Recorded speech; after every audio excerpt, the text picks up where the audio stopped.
ଶୁଣ, ସମସ୍ତ ଗାଁ ଲୋକ ଆଜିଠାରୁ 60% ଜମି ମୋ ପ୍ରାସାଦକୁ ଯିବ। ହଁ ଜମିଦାର।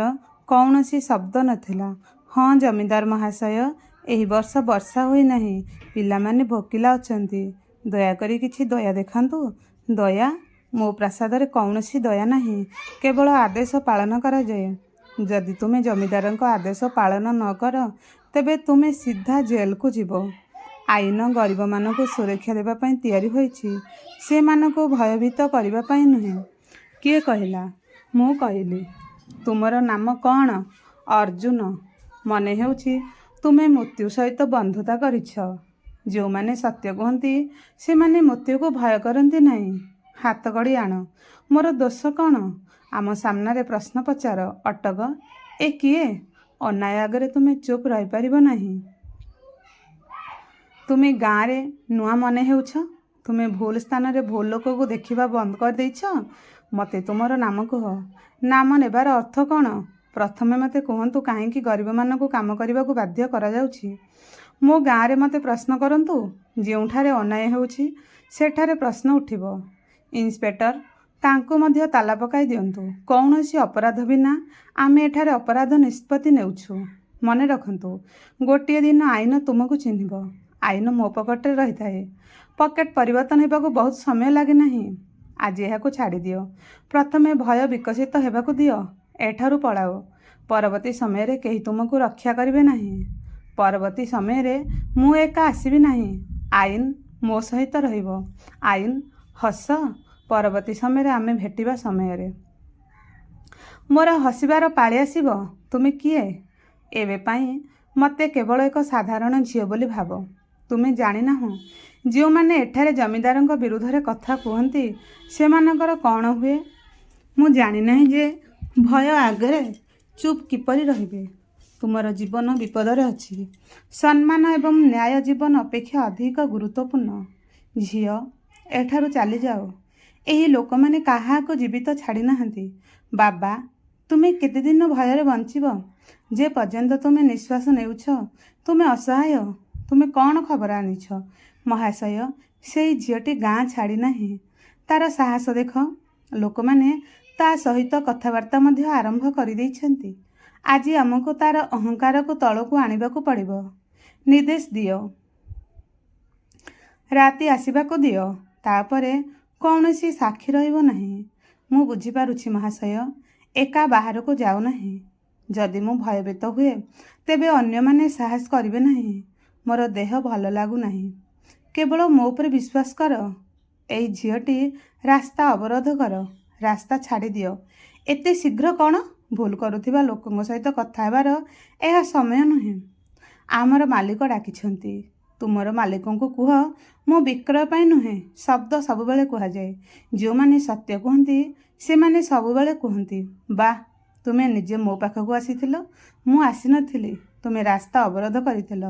ସାରା ଗାଁ ମୋତେ ଭୟ କରେ। ଭୟ ସବୁଦିନ ପାଇଁ ରହେ ନାହିଁ। ତୁମେ କ'ଣ ଜାଣ ମୁଁ କିଏ? ଜଣେ ପୁରୁଷ ଯାହାର ଗର୍ବ ଖୁବ୍ ଶୀଘ୍ର ଭାଙ୍ଗିଯିବ। ସେ ଘର ମାଲିକଙ୍କୁ ଏପରି କଥା କହୁଛି। ଭୁଲ ଲୋକଠାରୁ ସମ୍ମାନ ଆଶା କର ନାହିଁ। ଆଜିଠାରୁ ଏହି ଝିଅକୁ ଗାଁରେ ଦେଖାଯିବା ଉଚିତ ନୁହେଁ। ହଁ ପ୍ରଭୁ, ମୋତେ ନଷ୍ଟ କରିବା ପୂର୍ବରୁ ନିଜ ଭାଗ୍ୟ ନିଜେ ଲେଖ। ତାକୁ ନେଇଯାଅ। ଅପେକ୍ଷା କର। ତୁମେ ପୁଣି ଫେରି ଆସିଛ। ପ୍ରଥମେ ମୋତେ ଧରିଯାଅ। ଅର୍ଜୁନ, ପଛକୁ ହଟିଯାଅ। ନା, ମୁଁ କୌଣସି ନିର୍ଦ୍ଦୋଷ ବ୍ୟକ୍ତିଙ୍କୁ ଅନ୍ୟାୟ ହେବାକୁ ଦେବି ନାହିଁ। ଉଭୟଙ୍କୁ ହତ୍ୟା କର। ପ୍ରଭୁ, ଆଦେଶ ଦିଅ। ଆମେ ସେମାନଙ୍କୁ ଏବେ ହିଁ ଶେଷ କରିଦେବୁ। ମୃତ୍ୟୁ ବହୁତ ହାଲକା ଦଣ୍ଡ। ତେବେ ଆମେ କ'ଣ କରିବା ଉଚିତ? ସେମାନଙ୍କୁ ଏତେ ଭୟଭୀତ କର ଯେ ସମଗ୍ର ଗାଁ ଭୟଭୀତ ହୋଇଯିବ। ସେମାନଙ୍କୁ ଭୟଭୀତ କରି କେବଳ ମୁଣ୍ଡ ନୁଆଁଇବାକୁ ବାଧ୍ୟ କରିପାରେ। ଏହା ସତ୍ୟ ନୁହେଁ। ସେମାନଙ୍କ ଜିଭ ଏବେ ବି ଚାଲୁଛି। ସତ୍ୟର ସ୍ୱରକୁ ନୀରବ କରାଯିବ ନାହିଁ। ଉଭୟଙ୍କୁ ଥାନାକୁ ନେଇଯାଅ। ଆମେ କେଉଁ ଅପରାଧ କରିଛୁ? ଅପରାଧ କରିଥିବା ତୁମେ ନୁହଁ, ଆମେ। ଏହା ତୁମର ସବୁଠାରୁ ବଡ଼ ଭୁଲ। ଆଜିଠାରୁ ଗାଁରେ କେହି ସେମାନଙ୍କ ସପକ୍ଷରେ କଥା କହିବେ ନାହିଁ। କ'ଣ ହେଲା? ସମସ୍ତଙ୍କ ମୁହଁ ବନ୍ଦ। ମହାଶୟ, ସେମାନଙ୍କୁ ଛାଡ଼ିଦିଅ। ମନେ ହେଉଛି ବୁଦ୍ଧଙ୍କୁ ମଧ୍ୟ ଜେଲ୍ ଯିବାକୁ ପଡ଼ିବ। ମୁଁ ଚୁପ୍ କରିଦେବି। ବାବା, ସତ୍ୟ କହିବାକୁ ଭୟ କର ନାହିଁ। ତାଙ୍କୁ ଚୁପ୍ କର। ଆଗକୁ ବଢ଼। ତାଙ୍କୁ ଛୁଇଁବ ନାହିଁ, ନଚେତ୍ ତୁମେ ଅନୁତାପ କରିବ। ଜଣେ ଅବିବାହିତ ଝିଅ ଆମକୁ ଧମକ ଦେଉଛି। ଏହା ଧମକ ନୁହେଁ, ଏହା ଏକ ଚେତାବନୀ। ତୁମେ କିଏ? ସମୟ ଆସିଲେ ତୁମେ ସବୁକିଛି ଜାଣିପାରିବ। ତାକୁ ଲକଅପ୍ରେ ରଖ। ହଁ ମହାଶୟ, ଏହା ସତ୍ୟ କହିବାର ଦଣ୍ଡ। ଏହି ଗାଁରେ, ହଁ ପ୍ରତ୍ୟେକ ଗାଁରେ ନୁହେଁ, ସକାଳ ସୁଦ୍ଧା ଉଭୟଙ୍କ ସମ୍ପର୍କ ଭାଙ୍ଗିଯିବ। ଯଦି ସେମାନେ ତାହା କରନ୍ତି ନାହିଁ, ସେମାନଙ୍କ ବିରୁଦ୍ଧରେ ମିଥ୍ୟା ମାମଲା ଦାୟର କର। ମିଥ୍ୟା ବହୁତ ଦିନ ପର୍ଯ୍ୟନ୍ତ ଚାଲିପାରେ ନାହିଁ। ତୁମର ନିଜ ଉପରେ ଏତେ ବିଶ୍ୱାସ ଅଛି? ମୁଁ ଆଇନ ଉପରେ ବିଶ୍ୱାସ କରେ। ମୁଁ ଏଠାକାର ଆଇନ। ଏହି ଅହଙ୍କାର ତୁମକୁ ଜେଲରେ ପକାଇବ। ତାକୁ ଏକାନ୍ତ ବନ୍ଦୀ ଗୃହ ଲକଅପ୍ରେ ରଖ। ତାକୁ ସ୍ପର୍ଶ କର ନାହିଁ। ଭିତରକୁ ଆସ, ଭିତରକୁ ଆସ। ଅର୍ଜୁନ, ଭୟ କର ନାହିଁ। ଏବେ କ'ଣ ହେବ?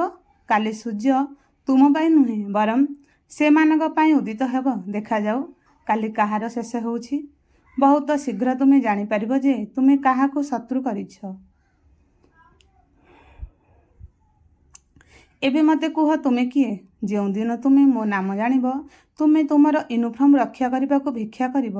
ତାଙ୍କର ସାହସ ଦେଖ। ଯଦି ସେ ମୋ ନାମ ପ୍ରକାଶ ନ କରେ, ତେବେ ସେ କାଲି ସୁଦ୍ଧା କଥା ହୋଇପାରିବ ନାହିଁ। ଏହା ତୁମର ସବୁଠାରୁ ବଡ଼ ଭୁଲ। ତୁମେ ପ୍ରତ୍ୟେକ ଗରିବ ଲୋକଙ୍କୁ ଦୁର୍ବଳ ଭାବୁଛ। ମୋ ଅନୁମତି ବିନା ଏହି ଗାଁରେ ପତ୍ରଟିଏ ମଧ୍ୟ ହଲେ ନାହିଁ। ଆଜି ପର୍ଯ୍ୟନ୍ତ ଏହା ହୋଇନାହିଁ। ଝଡ଼ ଆସିବ, ତୁମେ ସାରା ରାତି ଏଠାରେ ପଚିଯିବ। ରାତି ଯେତେ ଅନ୍ଧାର ହେବ, ସକାଳ ସେତେ ଉଜ୍ଜଳ ହେବ। ମହାଶୟ, ମୁଁ ଏକ ଫୋନ୍ ପାଇଲି। କାହାର ଫୋନ୍? ଜିଲ୍ଲା କାର୍ଯ୍ୟାଳୟରୁ। ସେମାନଙ୍କୁ କୁହ ମୁଁ ଏକ ବୈଠକରେ ଅଛି। ସେମାନେ କହିଲେ ଯେ ସକାଳ 10ଟାରେ ସମସ୍ତ ଜିଲ୍ଲା ଅଧିକାରୀଙ୍କ ଏକ ଗୁରୁତ୍ୱପୂର୍ଣ୍ଣ ବୈଠକ ଅଛି। ଠିକ୍ ଅଛି, ମୁଁ ଆସିବି। କୌଣସି ସମସ୍ୟା ଅଛି କି? ଜଣେ ନୂତନ ଡିଏମ୍ ଆସିଛନ୍ତି। ହୁଏତ ଏହା ତାଙ୍କର ବୈଠକ ହେବ। ଡିଏମ୍ ଯିଏ ହେଉନା କାହିଁକି, ଏହି ଗାଁରେ ମୁଁ ଯାହା ଚାହୁଁଛି ତାହା ଘଟିବ। ପ୍ରତ୍ୟେକ ଗର୍ବର ଶେଷ ଦିନ ଅଛି। ତାର ଏବେ ବି ବିଶ୍ୱାସ ଅଛି। କାଲି ସୁଦ୍ଧା ତାର ବିଶ୍ୱାସ ମଧ୍ୟ ଭାଙ୍ଗିଯିବ। ତୁମେ ଭଲ ଅଛ? ମୁଁ ଭଲ ଅଛି। ମୁଁ ଭୟ କରୁଛି। ଯେଉଁମାନେ ଆଇନ ବିକ୍ରି କରିଛନ୍ତି, ସେମାନେ ଭୟ କରିବା ଉଚିତ। ତୁମେ କାହିଁକି ଆଇନ ବିଷୟରେ କଥାବାର୍ତ୍ତା କରୁଛ? କାରଣ ଖୁବ୍ ଶୀଘ୍ର ଆଇନ ନିଜେ ଏଠାକୁ ଆସିବ। ସକାଳେ ତାକୁ ଗାଁରୁ ବାହାର କରିଦିଅ। ଯଦି ସେ ଫେରିଆସେ, ତେବେ କ'ଣ ହେବ? ସେ ଫେରିପାରିବ ନାହିଁ। ମୁଁ ନିଶ୍ଚିତ ଫେରିବି। କେଉଁ ଶକ୍ତି ଉପରେ ନିର୍ଭର କରି? ସତ୍ୟ ଉପରେ ନିର୍ଭର କରି। ଆଉ ଯଦି ସତ୍ୟ ହାରିଯାଏ? ସତ୍ୟ ବିଳମ୍ବରେ ଜିତିଥାଏ, କିନ୍ତୁ କେବେ ହାରିଯାଏ ନାହିଁ। ମହାଶୟ, ସକାଳ ହୋଇଗଲା। ଉଭୟଙ୍କୁ ଯିବାକୁ ଦିଅ। ହଠାତ୍ କାହିଁକି? ଯାଅ ଏବଂ ସମଗ୍ର ଗାଁକୁ କୁହ ଯେ କେହି ଆମ ବିରୁଦ୍ଧରେ ଯିବ, ସେ ସମାନ ଭାଗ୍ୟ ଭୋଗିବ। ମୁଁ ନିଶ୍ଚିତ କହିବି, କିନ୍ତୁ ମୁଁ ସମ୍ପୂର୍ଣ୍ଣ କାହାଣୀ କହିବି। ହାସର ଶବ୍ଦ। ଏବେ ତୁମର କଥା କିଏ ଶୁଣିବ? ଗତକାଲି ପର୍ଯ୍ୟନ୍ତ କେହି ଶୁଣୁନଥିଲେ, ଏବେ ସମଗ୍ର ଜିଲ୍ଲା ଶୁଣିବ। ଯାଅ, ଯଥା ସମ୍ଭବ ଦୌଡ଼। ମୁଁ ଦୌଡ଼ୁ ନାହିଁ। ମୁଁ ତୁମର ଶେଷ ପାଇଁ ପ୍ରସ୍ତୁତ ହେବାକୁ ଯାଉଛି। ସତ କୁହ, ତୁମେ କିଏ? ଆଜି ନୁହେଁ, କିନ୍ତୁ ବହୁତ ଶୀଘ୍ର ସମସ୍ତେ ଜାଣିବେ। ମୁଁ ତୁମ ସହିତ ଯିବି? ନା, ଏବେ ତୁମ ପାଇଁ ଗାଁରେ ରହିବା ଅଧିକ ଗୁରୁତ୍ୱପୂର୍ଣ୍ଣ। କିନ୍ତୁ ତୁମେ ମୋତେ ବିଶ୍ୱାସ କର, ତୁମର ଜୀବନଠାରୁ ଅଧିକ। ତେଣୁ କେବଳ 2 ଦିନ ଅପେକ୍ଷା କର। 2 ଦିନରେ କ'ଣ ହେବ? ଏହି ଗାଁର ଭାଗ୍ୟ ବଦଳିଯିବ। ମ୍ୟାଡ଼ାମ୍, ତୁମେ ଏକା ଗାଁକୁ ଯାଇ ଏତେ ବଡ଼ ବିପଦ ନେଇଛ। ତୁମେ ଯାହା ଶୁଣିଲି ତାହା ଦେଖିବାକୁ ଚାହୁଁଥିଲ। ହଠାତ୍ ତୁମେ ନିଶ୍ଚିତ? ଏବେ ସନ୍ଦେହର କୌଣସି ସ୍ଥାନ ନାହିଁ। ପରବର୍ତ୍ତୀ ନିର୍ଦ୍ଦେଶ। ସମଗ୍ର ଗାଁ ଚାରିପାଖରେ ସାଦା ପୋଷାକରେ ଏକ ଦଳ ମୁତୟନ କର। ହଁ ମ୍ୟାଡ଼ାମ୍।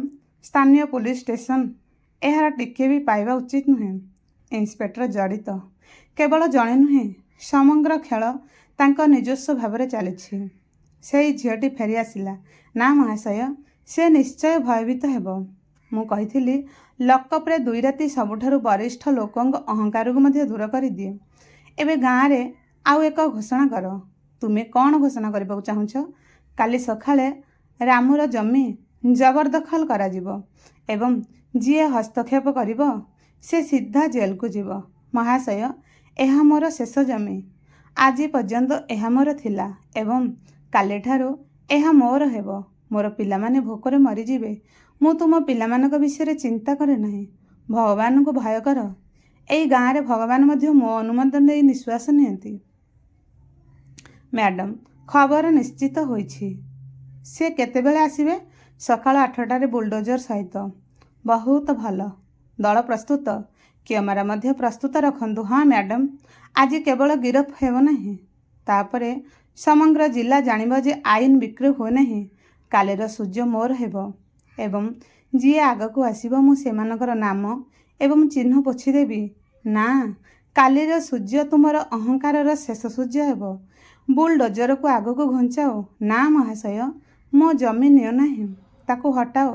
ସୈନିକମାନେ, ରାସ୍ତା ସଫା କର। ଏହା ଅନ୍ୟାୟ। ତୁମେ ଫେରି ଆସିଛ।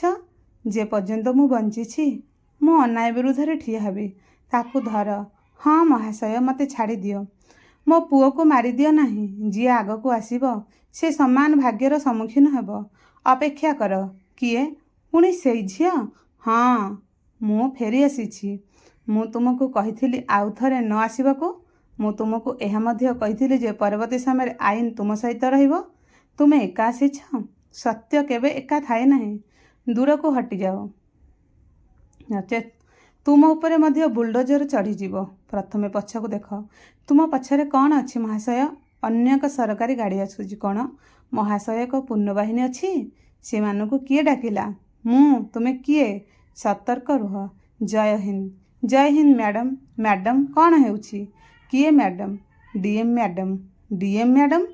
କିଏ ମ୍ୟାଡ଼ାମ୍? ତୁମେ ଡିଏମ୍ ମ୍ୟାଡ଼ାମ୍? ହଁ ଅର୍ଜୁନ। ତେଣୁ ମୁଁ ପ୍ରଥମେ ସତ୍ୟ ଦେଖିବାକୁ ଚାହୁଁଛି। ସେ ଆସିଲା? ନା, ଏବେ ଆଇନ ଯାହା କହିବ ତାହା ହେବ। ମ୍ୟାଡ଼ାମ୍, ଆପଣ ଭୁଲ ବୁଝିପାରିଲେ। ମୁଁ ନୁହେଁ, ଆପଣ ଭୁଲ କାମ କରିଛନ୍ତି। ମ୍ୟାଡ଼ାମ୍, କଥା ହୋଇ ମାମଲାର ସମାଧାନ କରିଦେଉ। ଆଜି ତ ଦିଲ୍ କରି ନାହିଁ। ମ୍ୟାଡ଼ାମ୍, ମୁଁ ସବୁକିଛି ବୁଝାଇ ପାରିବି। ଆପଣଙ୍କୁ କୋର୍ଟରେ କହିବାର ପୂର୍ଣ୍ଣ ସୁଯୋଗ ମିଳିବ। ଆପଣଙ୍କ ପାଖରେ କ'ଣ ପ୍ରମାଣ ଅଛି? ଆପଣଙ୍କ ପ୍ରତ୍ୟେକ କଥା, ପ୍ରତ୍ୟେକ ଧମକ, ପ୍ରତ୍ୟେକ ଅବୈଧ ଦଖଲ କ୍ୟାମେରାରେ ରେକର୍ଡ ହୋଇଛି। କ'ଣ ଏବେ ଆପଣଙ୍କ ଖେଳ ଶେଷ ହେବାକୁ ଯାଉଛି? କେଉଁ କ୍ୟାମେରା? ଯାହାକୁ ଆପଣ ଦେଖିପାରିଲେ ନାହିଁ? ମ୍ୟାଡ଼ାମ୍, ଏହା ସବୁ ମିଛ। ମିଛ ଏବେ ଶେଷ ହୋଇଯିବ। ମ୍ୟାଡ଼ାମ୍, ରେକର୍ଡ଼ିଂ ପ୍ରସ୍ତୁତ। ସମସ୍ତଙ୍କ ପାଇଁ ଏହାକୁ ବଜାନ୍ତୁ। କୌଣସି ରେକର୍ଡ଼ିଂ ବଜାଯିବ ନାହିଁ। ଆପଣ ଏବେ ନିଷ୍ପତ୍ତି ନେବେ ନାହିଁ। ଆଜିଠାରୁ ପ୍ରତ୍ୟେକ ଚାଷୀ ସେମାନଙ୍କର ଅଧା ଫସଲ ମୋ ମହଲରେ ପହଞ୍ଚାଇବେ। ଏହା ଜମିଦାରଙ୍କ ପରାଜୟର ସ୍ୱର। ଯିଏ ମନା କରିବ ସେ ସେମାନଙ୍କର ଜମି ଏବଂ ସମ୍ମାନ ଉଭୟ ହରାଇବ। ଆମେ ଏହାକୁ ନିଜ ଆଖିରେ ଦେଖିଲୁ। ଇନ୍ସପେକ୍ଟର, ଏକ ମିଛ ମାମଲା ରୁଜୁ କରନ୍ତୁ। ମୁଁ ଏହାକୁ ପରିଚାଳନା କରିବି। ହେ ଭଗବାନ, ଏହା ଏକ ନକଲି ରେକର୍ଡ଼ିଂ। ଫରେନ୍ସିକ୍ ଦଳ ଏହାର ତଦନ୍ତ କରିବ। ମୁଁ କୌଣସି ତଦନ୍ତକୁ ଭୟ କରୁନାହିଁ। ଏବେ ଭୟଭୀତ ହେବା ଆରମ୍ଭ କର। ମ୍ୟାଡ଼ାମ୍, ବ୍ୟାଙ୍କ ଫାଇଲ୍ ମଧ୍ୟ ମିଳିଗଲା। ଆପଣ କ'ଣ ପାଇଲେ? ଗରିବ ଚାଷୀଙ୍କ ଜମି ଜାଲ୍ ଦସ୍ତଖତ ବ୍ୟବହାର କରି ସେମାନଙ୍କର ନାମରେ ସ୍ଥାନାନ୍ତର କରାଯାଇଛି। ମୁଁ କେବେ ଦସ୍ତଖତ ମଧ୍ୟ କରିନଥିଲି। ମୋର ବୁଢ଼ା ଆଙ୍ଗୁଠି ଛାପ ମୋ ଉପରେ ଜୋର ଜବରଦସ୍ତ କରାଯାଇଥିଲା। ସମସ୍ତଙ୍କ ଅଭିଯୋଗ ଦାଖଲ କରାଯିବ। ଆପଣ ମୋ ସହିତ କିଛି କରିପାରିବେ ନାହିଁ। କାହିଁକି? ମୋର ସର୍ବୋଚ୍ଚ ସ୍ତରରେ ପହଞ୍ଚିବାର ସୁବିଧା ଅଛି। ଆଇନ ମଧ୍ୟ ଉପରେ ଅଛି। ମୋତେ ଆପଣଙ୍କର ଫୋନ୍ ଦିଅନ୍ତୁ। ଆପଣ କାହାକୁ ସୁରକ୍ଷା ଦେବା ପାଇଁ ଡାକିବେ? କାହାର ଗୋଟିଏ ଫୋନ୍ କଲ୍ ଆପଣଙ୍କ ଚେୟାର ହଲାଇବ। ପ୍ରଥମେ ଆପଣଙ୍କ ଫୋନ୍ ହସ୍ତାନ୍ତର କରନ୍ତୁ। ହଁ ମ୍ୟାଡ଼ାମ୍, ଆପଣଙ୍କର ସାହସ କିପରି ହେଲା? ଯଦି ଆପଣ ସରକାରୀ କାର୍ଯ୍ୟରେ ବାଧା ସୃଷ୍ଟି କରନ୍ତି ତେବେ ଆଉ ଏକ ଧାରା ପୋଡ଼ାଯିବ। ମ୍ୟାଡ଼ାମ୍, ଦୟାକରି ମୋତେ କ୍ଷମା କରନ୍ତୁ। ଅର୍ଜୁନ ତାଙ୍କ ଅଭିଯୋଗ ଆଣିଥିବା ସମୟରେ ଆଇନ କେଉଁଠି ଥିଲା? ମୁଁ ଭୁଲ କରିଥିଲି। ଭୁଲ ନୁହେଁ, ବରଂ ଦୁର୍ନୀତି। ମ୍ୟାଡ଼ାମ୍, ଆଜି ପ୍ରଥମ ଥର ପାଇଁ ମୋତେ ଲାଗୁଛି ଯେ କେହି ଗରିବଙ୍କ କଥା ଶୁଣେ। କେବଳ ଆଜି ନୁହେଁ ଅର୍ଜୁନ, ଏବେ ସେମାନଙ୍କୁ ସବୁବେଳେ ଶୁଣାଯିବ। ଖେଳ ଏପର୍ଯ୍ୟନ୍ତ ଶେଷ ହୋଇନାହିଁ। ଆପଣଙ୍କ ଖେଳ ଶେଷ ହୋଇଛି। ଏବେ ଆଇନର ପାଳି। ମ୍ୟାଡ଼ାମ୍, ଆଉ ଏକ ବଡ଼ ଖବର ଅଛି। କ'ଣ? ମ୍ୟାଡ଼ାମ୍, ପ୍ରାସାଦର ତଳି ଘରରୁ ଏପରି କିଛି ମିଳିଛି ଯାହା ସମଗ୍ର ଜିଲ୍ଲାକୁ ଥରାଇ ଦେବ। ନା, କେହି ସେଠାକୁ ଯିବେ ନାହିଁ। ଆମେ ପ୍ରଥମେ ସେଠାକୁ ଯିବୁ। ଅପେକ୍ଷା କରନ୍ତୁ। ଆପଣଙ୍କର ଅପେକ୍ଷା କରିବାର ସମୟ ଶେଷ ହୋଇଛି। ମୋ ପ୍ରାସାଦର ତଳିଘର ଭିତରକୁ କେହି ଯିବେ ନାହିଁ। ଏବେ ପୋଲିସ ପ୍ରଥମେ ସେଠାକୁ ଯିବେ। ମ୍ୟାଡ଼ାମ୍, ହୁଏତ ତାହା ଆବଶ୍ୟକ ନୁହେଁ। ଆପଣଙ୍କର ପରାମର୍ଶ ଆଉ ଉପଯୋଗୀ ନୁହେଁ। ଦଳ ତଳିଘର ଖୋଲନ୍ତୁ। ଚାବି ମୋ ପାଖରେ ଚାବି ନାହିଁ। ତାଲା ଭାଙ୍ଗିଦିଅ। ମ୍ୟାଡ଼ାମ୍, ଦ୍ୱାର ଖୋଲୁଅଛି। ଲୋକମାନେ ସତର୍କ ରୁହନ୍ତୁ। ମ୍ୟାଡ଼ାମ୍, ଏଠାରେ ଅନ୍ୟ ଏକ ଫାଇଲ୍ ଅଛି। ଏବଂ ଏହି ମୂଳ ଜମି କାଗଜପତ୍ର ଗୁଡ଼ିକୁ ଦେଖନ୍ତୁ। ଏଗୁଡ଼ିକ ମୋର ଜମି କାଗଜପତ୍ର, ଏଗୁଡ଼ିକ ମୋର କୃଷି କାଗଜପତ୍ର। ସମସ୍ତ କାଗଜପତ୍ର ଜବତ କରାଯିବା ଉଚିତ। ଏଗୁଡ଼ିକ ମୋର ସମସ୍ତ ବ୍ୟକ୍ତିଗତ କାଗଜପତ୍ର। ଏବେ ଏହା କୋର୍ଟ ପାଇଁ ପ୍ରମାଣ। ମ୍ୟାଡ଼ାମ୍, ଏଠାରେ ଏକ ଲୁହା ଆଲମାରୀ ମଧ୍ୟ ଅଛି, ଏହାକୁ ଖୋଲନ୍ତୁ। ମ୍ୟାଡ଼ାମ୍, ଏଥିରେ ନଗଦ ଟଙ୍କା ଅଛି, ସୁନା ଇଟା ମଧ୍ୟ ଅଛି। ହେ ଭଗବାନ! ମ୍ୟାଡ଼ାମ୍, ଏକ ଡାଏରୀ ମଧ୍ୟ ମିଳିଛି। ଏଥିରେ କ'ଣ ଲେଖାଯାଇଛି? ପ୍ରତି ମାସରେ କେଉଁ ଅଧିକାରୀଙ୍କୁ କେତେ ଟଙ୍କା ଦିଆଯାଇଥିଲା ସମ୍ପୂର୍ଣ୍ଣ ହିସାବ ଲେଖାଯାଇଛି। ଏହା ମିଛ। ତୁମର ନାମ ମଧ୍ୟ ଲେଖାଯାଇଛି। ତୁମେ ଏବେ କ'ଣ କହିବ? ମୁଁ ତୁମର ମୁହଁ ବନ୍ଦ ରଖ। ସତ୍ୟ କହିବା ଆରମ୍ଭ କର। ମ୍ୟାଡ଼ାମ୍, ମୁଁ ଅସହାୟ ଥିଲି। ଜଣେ ଆଇନ ପ୍ରଣୟନକାରୀ କେବେ ଅସହାୟ କିମ୍ବା ଦୁର୍ନୀତିଗ୍ରସ୍ତ ନୁହେଁ। ମ୍ୟାଡ଼ାମ୍, ଏବେ ଗାଁ ମୁକ୍ତ ହେବ। ଏବେ ନୁହେଁ, ଆଉ ଏକ ସତ୍ୟ ବାହାରକୁ ଆସିବାକୁ ବାକି ଅଛି। ମ୍ୟାଡ଼ାମ୍, ତଳିଘର ପଛରେ ଏକ ଗୁପ୍ତ କୋଠରୀ ଅଛି, ଦ୍ୱାର ଖୋଲ। ମ୍ୟାଡ଼ାମ୍, ଏଠାରେ କ'ଣ ହେଲା? କାନ୍ଥରେ ଗାଁର ପ୍ରତ୍ୟେକ ପରିବାରର ଫଟୋ ଲାଗିଛି, ଆମର ମଧ୍ୟ। ଏହି ଫଟୋ କାହିଁକି? କେହି ଭିତରକୁ ଯିବେ ନାହିଁ। ଏବେ ସେମାନେ ନିଶ୍ଚିତ ଭାବରେ ଯିବେ। ମ୍ୟାଡ଼ାମ୍, ପ୍ରତ୍ୟେକ ଫଟୋ ତଳେ ଏକ ରାଶି ଲେଖାଯାଇଛି। ହଠାତ୍ ପ୍ରଥମ ନଜରରେ କାହାର ଜମି ହଡ଼ପ କରାଯିବା ଆବଶ୍ୟକ ଏବଂ କାହାକୁ ମିଥ୍ୟା ମାମଲାରେ ଫସାଇ ଦିଆଯିବ ସେ ବିଷୟରେ ନୋଟ୍ ଅଛି। ଏହି ଖେଳ ଏତେ ବର୍ଷ ଧରି ଚାଲିଛି। ଆଜି ଏହି ଖେଳ ସବୁଦିନ ପାଇଁ ଶେଷ ହୋଇଯିବ। ତୁମେ ଜିତିଛ, କିନ୍ତୁ ଏପରି ଏକ ଗୁପ୍ତ କଥା ଅଛି ଯାହା ତୁମେ ଏପର୍ଯ୍ୟନ୍ତ ଜାଣିନାହଁ। କେଉଁ ଗୁପ୍ତ କଥା? ଯେଉଁଦିନ ସେହି ଗୁପ୍ତ କଥା ପ୍ରକାଶ ପାଇବ, ସମଗ୍ର ଗାଁ ଥରି ଉଠିବ। ଏବେ ସେହି ଗୁପ୍ତ କଥା ଆଜି ପ୍ରକାଶ ପାଇବ। ତୁମେ କେଉଁ ଗୁପ୍ତ କଥା ଲୁଚାଇ ରଖିଥିଲ? ତୁମର ସତ ଶୁଣିବାର ସାହସ ଅଛି କି? ସିଧା କୁହ। ତୁମର କ୍ରୋଧର କାରଣ ଚାଲିଯିବ। ବୁଦା ଭିତରେ ପିଟିବା ବନ୍ଦ କର। 20 ବର୍ଷ ପୂର୍ବେ ଏହି ଗାଁର ସବୁଠାରୁ ବଡ଼ ଚାଷୀ କିଏ ଥିଲା? ମୁଁ ଜାଣିଛି, ରଘୁବୀର ସିଂହ। ସାରା ଗାଁ ତାକୁ ସମ୍ମାନ କରୁଥିଲା। ତାପରେ କ'ଣ ହେଲା? ଗୋଟିଏ ରାତିରେ ସେ ହଠାତ୍ ଅଦୃଶ୍ୟ ହୋଇଗଲା। ଅର୍ଜୁନ, ସାରା ଗାଁ ଜାଣେ ତାଙ୍କର ଏକ ଦୁର୍ଘଟଣା ହୋଇଥିଲା। ଏହା ଏକ ଦୁର୍ଘଟଣା ନଥିଲା। କ'ଣ? ସତ କୁହ। ଇନ୍ସପେକ୍ଟରଙ୍କ ବାପା ଏବଂ ମୁଁ ମିଶି ତାଙ୍କୁ ରାସ୍ତାରୁ ହଟାଇ ଦେଇଥିଲୁ। ହେ ଭଗବାନ, ଚୁପ୍ ରୁହ। ଘର ମାଲିକ, ଏବେ ଏହାକୁ ଲୁଚାଇବାର କ'ଣ ଅର୍ଥ? ତୁମେ ଏକ ନିର୍ଦ୍ଦୋଷ ଜୀବନ ନେଇଛ। କେବଳ ତାଙ୍କର ନୁହେଁ, ଆଉ କିଏ? ଯିଏ ଆମ ରାସ୍ତାରେ ବାଧା ସୃଷ୍ଟି କରିଥିଲା। ମ୍ୟାଡ଼ାମ୍, ସେ ନିଜେ ଅପରାଧ ସ୍ୱୀକାର କରୁଛନ୍ତି। ଏହା ହେଉଛି ସବୁକିଛି ରେକର୍ଡ କରନ୍ତୁ। ଏହାକୁ ରେକର୍ଡ କରନ୍ତୁ। ଏବେ ମୋ ପାଇଁ କିଛି ଗୁରୁତ୍ୱପୂର୍ଣ୍ଣ ନୁହେଁ। ରଘୁବୀର ସିଂହଙ୍କ ଜମି କାହା ନାମରେ ହସ୍ତାନ୍ତର ହୋଇଥିଲା? ମୋ ନାମରେ। ସେଥିପାଇଁ ତାଙ୍କ ପ୍ରାସାଦ ଖାଲି ପଡ଼ିଛି। ଆମେ ଭୟରେ କେବେ କହିପାରିଲୁ ନାହିଁ। ଆଜି ସମସ୍ତେ ସତ୍ୟ କହିବେ। ଆମେ ସାକ୍ଷ୍ୟ ଦେବୁ। ମୁଁ ମଧ୍ୟ କହିବି। ମ୍ୟାଡ଼ାମ୍, ଦୟାକରି ମୋତେ କ୍ଷମା କରନ୍ତୁ। ନିର୍ଦ୍ଦୋଷ ଲୋକଙ୍କୁ ଜେଲ୍ ପଠାଯିବା ସମୟରେ ଦୟା କେଉଁଠି ଥିଲା? ମୁଁ ଏକ ଗୁରୁତର ଭୁଲ କରିଛି। ଏବେ କୋର୍ଟ ନିଷ୍ପତ୍ତି ନେବ। ଆପଣ ମୋତେ ଜେଲ୍ ପଠାଇବେ? ହଁ, କିନ୍ତୁ ମୋର ଲୋକମାନେ ସାରା ଜିଲ୍ଲାରେ ଅଛନ୍ତି। ଏବେ ସେମାନେ ମଧ୍ୟ ଆଇନର ଜବାବ ଦେବେ। ମ୍ୟାଡ଼ାମ୍, ସ୍ୱତନ୍ତ୍ର ଫୋର୍ସ ଆସିଯାଇଛି। ବହୁତ ଭଲ। ପ୍ରାସାଦକୁ ସମ୍ପୂର୍ଣ୍ଣ ସିଲ୍ କରାଯାଇଛି। କୌଣସି ପ୍ରମାଣ ବାହାରକୁ ନ ଯିବା ଉଚିତ। ମ୍ୟାଡ଼ାମ୍, କ'ଣ ଯଦି ମୁଁ ଏହି ସମଗ୍ର ଖେଳର ପ୍ରକୃତ ମାଷ୍ଟରମାଇଣ୍ଡଙ୍କ ନାମ ପ୍ରକାଶ କରେ, ତେବେ କ'ଣ ହେବ? କିଏ ସେହି ନାମ? ଆପଣଙ୍କ ପାଦତଳୁ ମାଟି ଖସିଯିବ। ନାମ କୁହନ୍ତୁ। ପ୍ରକୃତ ଖେଳ ଏବେ ଆରମ୍ଭ ହୋଇଛି। ନାମ କୁହନ୍ତୁ। ଜିଲ୍ଲାର ସବୁଠାରୁ ବଡ଼ ନେତା ବିଧାୟକ ରାଘବ ଚୌହାନ। କ'ଣ ଅର୍ଥ? ତାଙ୍କ ଇଙ୍ଗିତରେ ଏସବୁ ଘଟୁଛି। ମୁଁ ଏକା ନଥିଲି। ଆପଣଙ୍କ ପାଖରେ ପ୍ରମାଣ ଅଛି। ପ୍ରତ୍ୟେକ ରେକର୍ଡିଂ, ପ୍ରତ୍ୟେକ କାରବାର, ପ୍ରତ୍ୟେକ କଥାବାର୍ତ୍ତା ମୋ ଫୋନ୍ରେ ଅଛି। ମ୍ୟାଡ଼ାମ୍, ଫୋନ୍ ଉଦ୍ଧାର କରାଯାଇଛି। ତୁରନ୍ତ ଫରେନ୍ସିକ୍ ଟିମ୍ ପଠାନ୍ତୁ। ଏବେ ମୋତେ ବଞ୍ଚାନ୍ତୁ। ମୁଁ ଜଣେ ସରକାରୀ ସାକ୍ଷୀ ହେବି। ଆପଣଙ୍କର କ'ଣ ହେବ ତାହା ଆଇନ ନିଷ୍ପତ୍ତି ନେବ। ମ୍ୟାଡ଼ାମ୍, ମୁଁ ଯାହା କରିଛି ସେଥିପାଇଁ ମୁଁ ଲଜ୍ଜିତ। ଯେଉଁଦିନ ମୁଁ ଜଣେ ଗରିବ ଲୋକଙ୍କ ଅଭିଯୋଗ ଚିରି ଫିଙ୍ଗି ଦେଇଥିଲି, ମୋତେ ଲଜ୍ଜିତ ହେବା ଉଚିତ ଥିଲା। ମ୍ୟାଡ଼ାମ୍, ଏବେ କୌଣସି ଗରିବ ଲୋକଙ୍କ ଜମି ଛଡ଼ାଇ ନିଆଯିବ ନାହିଁ କି? ଯେ ପର୍ଯ୍ୟନ୍ତ ମୁଁ ଏହି ଜିଲ୍ଲାରେ ଅଛି, କାହାର ଜମି ବେଆଇନ ଭାବରେ ଦଖଲ ହେବ ନାହିଁ। ପ୍ରତ୍ୟେକ ଚାଷୀ ତାଙ୍କ ଜମି ଫେରି ପାଇବେ। ପ୍ରତ୍ୟେକ ବୈଧ ମାମଲାରେ ତଦନ୍ତ କରାଯିବ। ଡିଏମ୍ ମ୍ୟାଡ଼ାମ୍, ଦୀର୍ଘଜୀବୀ, ଦୀର୍ଘଜୀବୀ। ଆଇନ ପ୍ରଚଳିତ ହେବା ଉଚିତ, ମୋର ନୁହେଁ। ଆଇନ ଜିନ୍ଦାବାଦ। ମ୍ୟାଡ଼ାମ୍, ବିଧାୟକ ରାଘବ ଚୌହାନ ଡାକୁଛନ୍ତି। ଏହାକୁ ସ୍ପିକରରେ ବଜାନ୍ତୁ। ମ୍ୟାଡ଼ାମ୍, ଏହି ମାମଲାକୁ ଏଠାରେ ଶେଷ କରନ୍ତୁ। ଆପଣ ମୋତେ ସରକାରୀ କାର୍ଯ୍ୟାନୁଷ୍ଠାନ ବନ୍ଦ କରିବାକୁ କହୁଛନ୍ତି? ଆପଣଙ୍କର ମଧ୍ୟ ଚାକିରି ଅଛି, ମୋର ମଧ୍ୟ ସମ୍ମାନ ଅଛି। ସମ୍ବିଧାନ ମୋ ପାଇଁ ସବୁଠାରୁ ଗୁରୁତ୍ୱପୂର୍ଣ୍ଣ। ଆପଣ ଯେଉଁ କ୍ଷତି ସହିବେ ସେ ବିଷୟରେ ଚିନ୍ତା କରନ୍ତୁ। ଧମକ ରେକର୍ଡ କରାଯାଇଛି। ଆପଣଙ୍କର କହିବାର ଅର୍ଥ କ'ଣ? ଅର୍ଥ? ଏବେ ତୁମ ବିରୁଦ୍ଧରେ ମଧ୍ୟ ଏକ ମାମଲା ରୁଜୁ ହେବ। ତୁମେ ଏକ ବଡ଼ ଭୁଲ କରୁଛ। ଭୁଲ ନୁହେଁ, ମୁଁ ମୋର କର୍ତ୍ତବ୍ୟ ପାଳନ କରୁଛି। ଫୋନ୍ କଟିଗଲା। ମ୍ୟାଡ଼ାମ୍, ବିଧାୟକ ରାଘବ ଚୌହାନଙ୍କ ବିରୁଦ୍ଧରେ ଏକ ଏଫ୍ଆଇଆର୍ ରୁଜୁ ହେବା ଉଚିତ। ହଁ ମ୍ୟାଡ଼ାମ୍, ଜମିଦାର ଭାନୁ ପ୍ରତାପଙ୍କୁ ଅବୈଧ ଦଖଲ, କୃଷକ ଶୋଷଣ, ବଳପୂର୍ବକ ଶ୍ରମିକ ଧମକ ଏବଂ ଅପରାଧିକ ଷଡ଼ଯନ୍ତ୍ର ଅଭିଯୋଗରେ ଗିରଫ କରାଯାଇଛି। ମୋତେ ଛାଡ଼ିଦିଅ, ମୁଁ ସତ୍ୟ କହିବି। ଏବେ କୋର୍ଟରେ ସତ୍ୟ କୁହ। ଇନ୍ସପେକ୍ଟର ବିକ୍ରମ ସିଂହ। ହଁ ମ୍ୟାଡ଼ାମ୍, ଦୁର୍ନୀତି, କ୍ଷମତାର ଅପବ୍ୟବହାର ଏବଂ ପ୍ରମାଣ ଲୁଚାଇବା ଅଭିଯୋଗରେ ଆପଣଙ୍କୁ ତୁରନ୍ତ ନିଲମ୍ବିତ କରାଯାଇଛି ଏବଂ ଗିରଫ କରାଯାଇଛି। ଦୟାକରି ମୋତେ କ୍ଷମା କରନ୍ତୁ।